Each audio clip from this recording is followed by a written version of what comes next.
오늘 하나님의 말씀 시편 128편을 봅니다. 역시 성전에 올라가는 노래로서 이 시편은 127편과 거의 한 쌍이에요. 그래서 복이 있도다 이렇게 시작을 하죠. 우리말 이제 복이 있도다가 먼저 앞으로 와요. 그래서 그 이제 두 부분으로 나눠지는데 1절에서 이제 4절이 지혜를 가르치고 있어요. 무엇이 지혜로운가? 여호와를 경외하는 것이 지혜의 근본이라 하는 그런 지혜. 그 다음에 그 지혜, 여호와를 경외하는 그 근본 지혜를 가진 그 사람에 대한 축복을 선언하는 그런 부분이 이제 5절과 6절입니다. 그래서 여호와를 경외하는 사람이 누릴 복된 삶, 이것만을 이제 얘기하면서 축복하죠.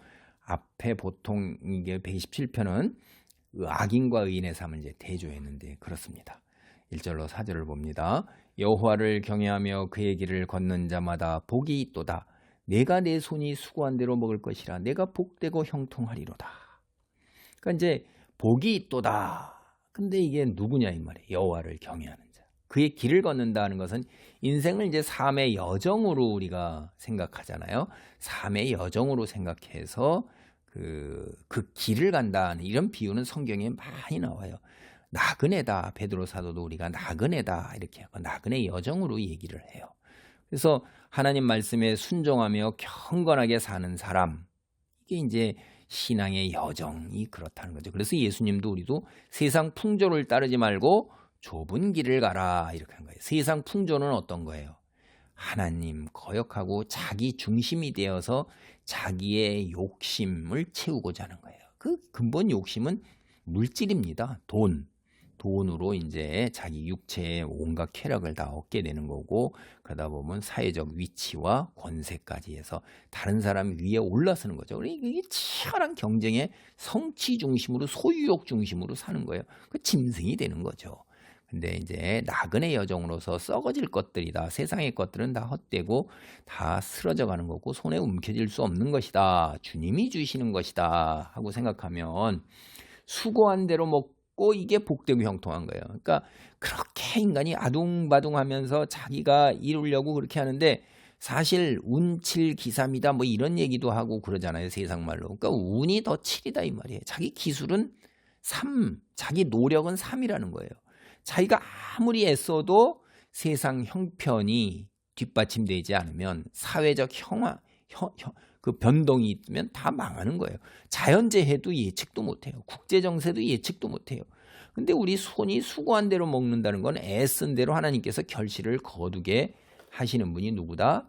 하나님이다 이 말이에요. 정당한 대가를 누리며 살 수 있다 하는 거죠. 노력한 대로. 그래서 우리는 하나님에 대해 경건한 두려움을 가지고 삶을 온전히 주께 의지하며 두고 사는 사람이 복되고 형통하는 거예요. 그래서 3절 보면 내 집 안방에 있는 내 아내는 결실한 포도나무 같으며 내 식탁에 둘러앉은 자식들은 어린 감람나무 같으리로다. 여호와를 경외하는 자는 이같이 복을 얻으리로다. 사람의 삶이라는 게 뭐 돈이 있으나 대통령이나 권세가 있으나 많이 배워서 박사를 갖고 교수를 해도 다 마찬가지라는 거예요. 가정을 이루고 아내가 있고 자식이 있고 거기서 어떻게 해요? 알콩달콩 살아가는 거예요. 그리고 가정 공동체, 교회 공동체에서 서로 함께 식사하고 둘러 앉아서 이야기 나누고 함께 수고하고 이게 복이라는 거죠. 뭐 크게 뭐가 다른 복이 있겠냐 이 말이에요. 그래서 여기에 포도나무와 감람나무 같은 거 행복하고 번성하는 그런 대표적인 거를 이제 이야기하는 것입니다. 번성 그리고 번영의 상징이에요. 집안에 있는 아내가 하나님의 가장 큰 축복이에요.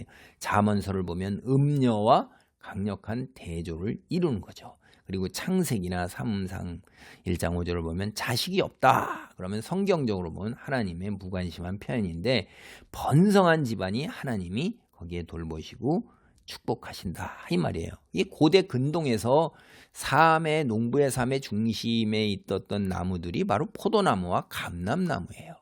제가 들은 얘기가 정확한지 모르지만 예적에 그리스에서 같은 데는 이 감람나무를 함부로 못 뺀다고 그랬어요. 법으로 처벌받는데 그게 척박한 땅에서 나라의 굉장히 중요한 경제적 산물이에요.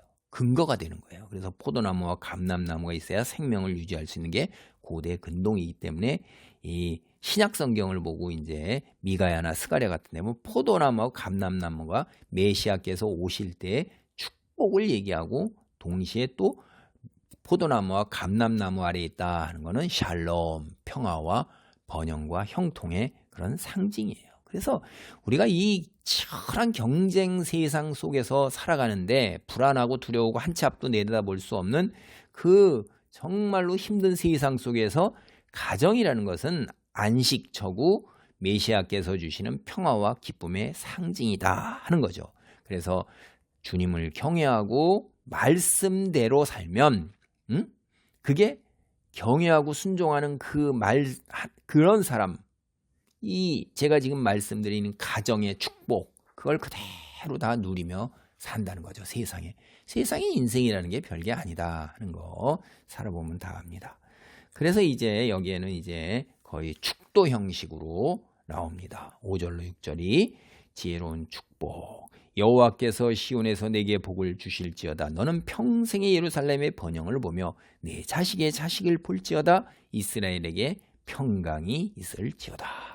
복을 주시는 분이 누구세요? 여호와 하나님이잖아요. 시온은 하나님이 계시는 곳이에요. 성소, 성전, 하나님이 계시는 곳. 평생의 예루살렘, 하나님의 계신 곳, 성전, 성소, 하나님 나라의 번영을 보면서 그 다음에 자식의 자식을 본다는 건 장수죠. 예전에 이제 60살기도 힘들었잖아요. 고대 근동도 마찬가지죠. 다 이런 거. 그런데 그 자식의 자식을 본다는 것은 이 땅에서 장수를 굉장히 큰 축복으로 여겼었어요. 그러니까 자식의 자식을 본다는 게 굉장한 장수죠. 그리고 평강, 형통, 평안, 이게 샬롬이에요. 샬롬이 있는 것입니다. 엄청난 거죠.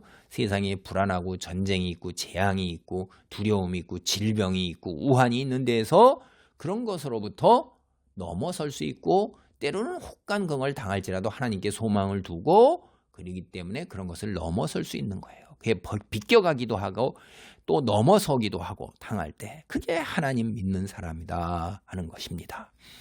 기도하겠습니다. 할렐루야. 하나님 감사합니다. 우리의 삶이 신앙의 여정입니다. 우리의 길이 하나님 말씀 안에 있으며 하나님께 순종하고 경외하는 데서 수고한 대로 먹으며 우리 가정이 아버지 하나님이여 결실한 포도나무요 결실한 감람나무 그리고 번영을 보며 자식의 자식을 보며 평강을 누리는 이러한 삶이 되도록 아버지 손을 들어 우리를 축복하시고 인도하시고 보호하소서. 어둠의 세력으로부터 보호하시고 혹간 환난과 후환을 당한다 할지라도 주님을 바라보며 신뢰하고 평강 속에서 하나님께 찬송할 때 기적이 있기를 간절히 기도합니다. 주님 홀로 영광 받으소서. 예수님의 이름으로 기도하옵나이다. 아멘.